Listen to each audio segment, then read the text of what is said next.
योगी जी के नेता है क्या? बोले हाँ है ना। इसका जवाब प्रेम शुक्ला जी देंगे और मैं आपके पास भी वारिस पठान जी आ रही हूँ। ठीक है, एक second. ADG law and order Prashant Kumar इस वक्त हमारे साथ जुड़ रहे हैं। प्रशांत कुमार जी, मेरा पहला सवाल आपसे यही है, अब्दुल समद ने अपना बयान बदला है। वो पहले कह रहे थे कुछ और, अब उनका कहना है, उन पुलिस की प्रशंसा भी की थी उन्होंने काम को लेकर, अब वो कह रहे हैं कि जबरन उनसे जय श्री राम बुलवाया जा रहा था, उन्हें मारा पीटा गया है, कनपट्टी पर बंदूक रखी गई है। ये बयान में फर्क, पुलिस की थ्योरी में उनके बयान में जो फर्क है, इसको कैसे देखें? क्योंकि खुद बुजुर्ग व्यक्ति ये कह रहे हैं। प्रशांत कुमार जी, जो 4 जून को उन्होंने ये अपना वर्षन दिया था, उस समय मुझे नहीं लगता कि किसी तरह का कोई दबाव था, और 4 जून को जो घटना हुई थी उसके आधार पे ही एफआईआर पंजीकृत किया गया था और उसमें आगे की कार्रवाई भी हुई। जैसा कि सबको पता है कि अब्दुल समद ताबीज़ बेचने का कार्य करते थे और ताबीज़ खरीदने वालों ने उनके साथ मारपीट की, उसमें दोनों समुदाय के लोग थे।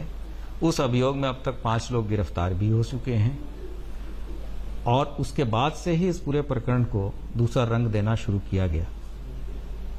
आप पूरी तरीके से भिज्ञ हैं कि वो एनसीआर का रीजन है तथा जिस क्षेत्र की यह बात है वो सांप्रदायिक दृष्टिकोण से बहुत ही संवेदनशील इलाका है।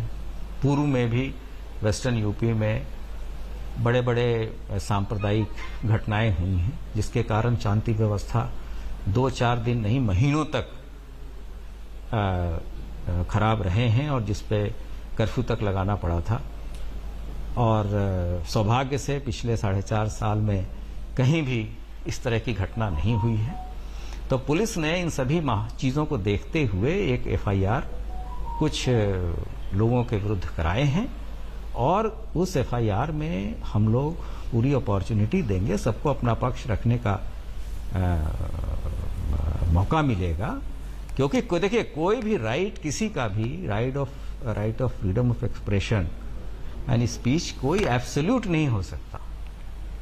इस पे सभी तरह के रिस्ट्रिक्शन स्टेट भी लगाती है और उसके दौरान हम पूरा फेयर प्ले करेंगे, उसमें सभी को मौका मिलेगा जिनके साथ भी है। अगर मान लिया कि अब अब्दुल समद कुछ कह रहे हैं तो हम उस चीज का भी संज्ञान लेंगे और ये देखेंगे कि किन परिस्थितियों में और किसके दबाव में इस तरह की चीजें कर रही हैं। लेकिन सभी चीजों के मूल में ये बात स्पष्ट करना चाहूंगा कि किसी भी स्थिति में सांप्रदायिक स्थिति या सांप्रदायिक तनाव नहीं होने दिया जाएगा, सांप्रदायिक रंग नहीं देने दिया जाएगा और इसको पूरी तरीके से करने में उत्तर प्रदेश पुलिस और उत्तर प्रदेश प्रशासन सक्षम है। ठीक है, अब आप अपनी प्रायोरिटी क्लियरली स्टेट कर रहे हैं। आपका ये कहना है कि किसी भी तरीके से सांप्रदायिक रंग ना ले, सोशल मीडिया पर इस तरह की बातें ना फैले, उस पर आपकी नजर है। लेकिन दूसरी तरफ इंसाफ इस पूरे मामले में भी, क्योंकि इसी के आधार पर कई लोगों पर एफआईआर हुई है ना।